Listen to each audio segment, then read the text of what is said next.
कैसे हैं मेरे दोस्तों। एक बार फिर से आप सबका हम स्वागत करेंगे आपके अपने यूट्यूब चैनल ज्ञानविद सचिन में।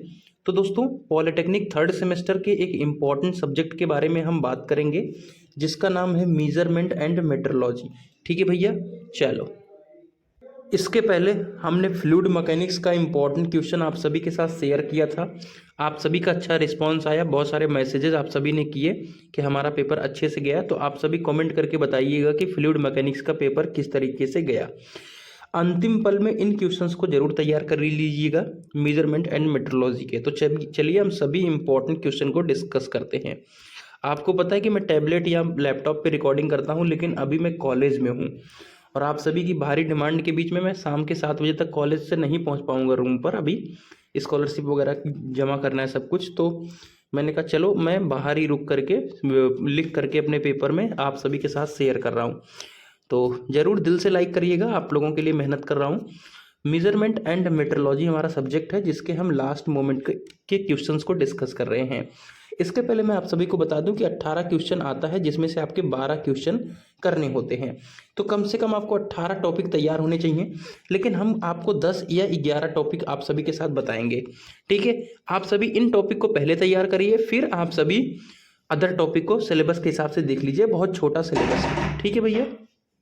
तो हमारा जो पहला क्वेश्चन है वो है कॉम्परेटर। ठीक है, अब कॉम्परेटर में मैकेनिकल एंड न्यूमेटिक कॉम्परेटर है। ठीक है, ये टाइप्स इनके पढ़ने हैं। तो मैकेनिकल के एक टाइप्स को पढ़ लीजिएगा और न्यूमेटिक के एक टाइप्स को पढ़ लीजिएगा। नोट्स के अंदर मैंने सारी चीज़ें दे रखी है, तो आपका कॉम्परेटर भी क्लियर हो जाएगा और आपके इसके टाइप्स भी क्लियर हो जाएंगे और ये फिक्स क्वेश्चन है। अब आप सभी से इनके कार्यप्रणाली का सचित्र वर्णन करने के लिए आएगा, जिसमें वर्नियर कैलिपर और माइक्रोमीटर बहुत ज़्यादा इंपॉर्टेंट है। अब इसके बाद टाइम बचेगा तो वर्नियर हाइट गेज कवर करिएगा। ठीक है, अगला हमारा जो क्वेश्चन है वो है सीएमएम। ठीक है, कोऑर्डिनेट मेजरिंग मशीन और इसके टाइप्स। इससे 2 क्वेश्चन बनेंगे।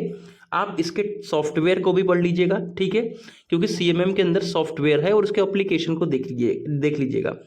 अब इनके भी आप सभी के कार्य सिद्धांत पूछेंगे। साइन बार और ऑटो कोलिमेटर, ये बहुत ज़्यादा इंपॉर्टेंट है। जब टाइम बचेगा तो बेबल प्रोटेक्टर भी पढ़ लीजिएगा। हो सकेगा तो मैं शाम को वन शॉट कराने की कोशिश करूंगा जब घर पहुंचूंगा। तो अगर एप्लीकेशन को नहीं डाउनलोड किया है तो डाउनलोड कर लीजिए, क्योंकि अभी महत्वपूर्ण प्रश्न के नोट्स मिल जाएंगे। अब जिसको मेजरमेंट का क्वेश्चन का नोट्स चाहिए वो मेरे पे मैसेज कर लीजिएगा, नंबर आपको चैनल पर मिल जाएगा। कूपन दे दूंगा, जिससे क्या रहेगा कि आप बहुत कम में यानी 40-50 रुपए के अंदर ये नोट्स को पा जाओगे। ठीक है भैया, चलो।